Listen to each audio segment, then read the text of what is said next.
Oh, honey, I was on high alert. They knew who to play with. Cause me, you want to take you trying to steal from me? I will throw hands with a monkey. Something crazy always happens to me on vacation. This is the realest travel video you're gonna see all day. So after a quick 1 hour flight from Singapore, the Robinsons have touched down in Malaysia. Let's fucking go. The first city we'll be staying at in Malaysia is Kuala Lumpur.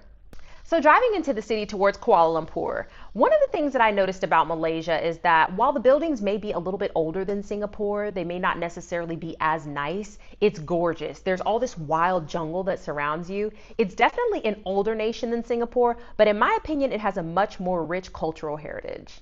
My husband knows his wife. He knows I'm a princess. I'm a lady of leisure, of luxury. So he put me up in the Ritz-Carlton in Kuala Lumpur.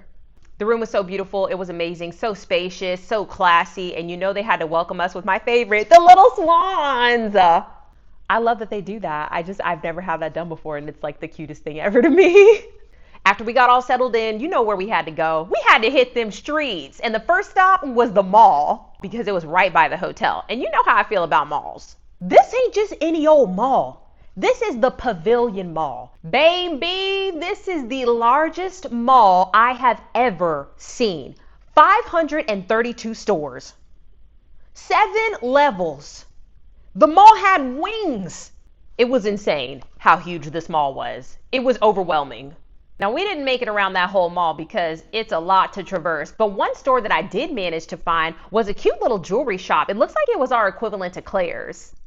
There I found one of my absolute favorite necklaces of all time. The day that this breaks, my soul dies.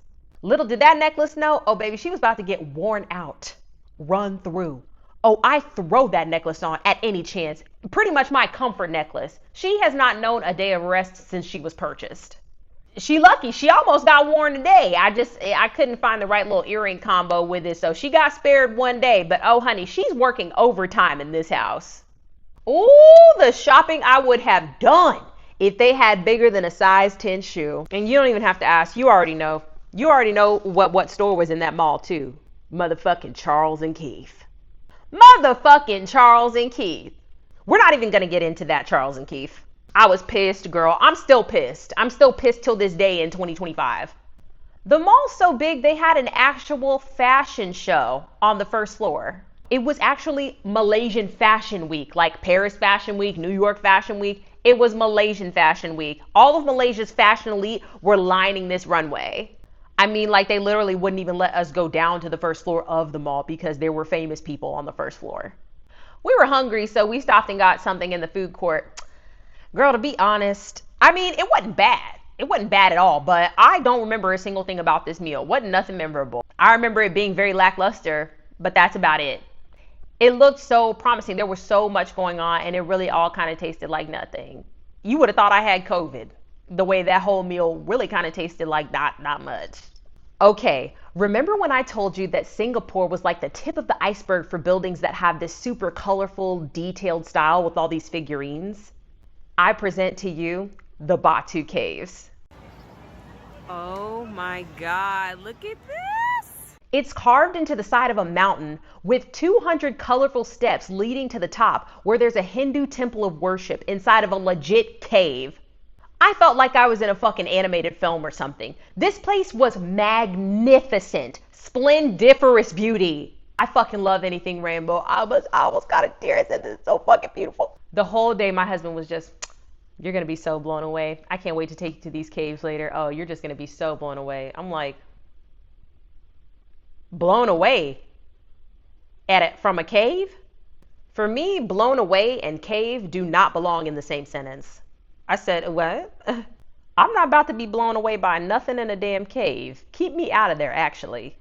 I pulled up and my mouth dropped to Hades.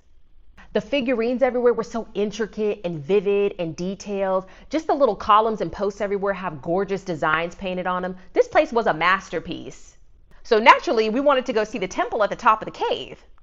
No, cool, fucking sick, bro. A couple problems though. There's 200 steps. It had just been raining, so it was completely wet, slick as hell. There was no handrail, and the trail was lined with thieving, mischievous monkeys. Oh yeah, and they warned you. It kind of is what it is if you slip and bust your ass. So what? I'm not Megan the gosh darn stallion. With these knees, these these snap crackle pops, wake up call to the world. I had to do damn physical therapy for one of my knees. I went to the ground to go do a squat. My knee popped. It sounded like a fucking gunshot went off. Then white people looked around like, oh my God, is it happening? Are we finally? Is it the hood? Are they coming for us? Well, call me Indiana Jones, bitch, because I trekked my way up them stairs. I got to that temple. Just look at all this color. The cave was so beautiful. It was massive. There was an entire Hindu temple in there, and they were having an active service. But back to these monkeys. These monkeys were posted up on the block. These monkeys were ganging. It was about 21 savage of them out there. They warned us about the monkeys before we came up, and there were signs. They said, yeah, these monkeys will steal your shit. Hold on to your belongings. They like shiny stuff. They know that you're coming from the gift shop from the top of the temple. Be careful. The monkeys are jacking out here, y'all. It was not a game. Phones, jewelry, the glasses off your face, souvenirs, bitch. They'll take anything. Savages. Oh, honey, I was on high alert. They knew who to play with. Cause me? You want to take you trying to steal from me? I will throw hands with a monkey. So we're coming out of the temple, right? This lady's walking out and has a bag of souvenirs from stuff that she just bought from the gift shop. She's walking and drops her bag of shit that she just bought, right? There's a monkey right there. This monkey was like, oh my God, it's Christmas. She'd been traveling up the steps with someone that looked to be a little bit younger than her. Maybe it was her son. She stopped, frozen in fear. She looks over to the son. He looking back at her like, and what you want me to do about it? Girl, she looking at the son looking right back at her, the monkey looking at the bag, and bitch, we over here looking at the monkey. They're eye arguing back and forth. The monkey's just like, I'm gonna just take this? Scurries off with this lady shit. What did I say? Savage. It's a jungle out there. Apparently, this was not the only time we were going to get up close and personal with the wildlife in this very same day. And there's still more. We got so much accomplished just on this first day. It's definitely going to need a part 2. See you there. Follow me for more funny travel stories because I'm nosy and I always see something when I go on vacation. And I'm going to tell you about it. Huh? Oh, you're fine. Womp, womp, womp.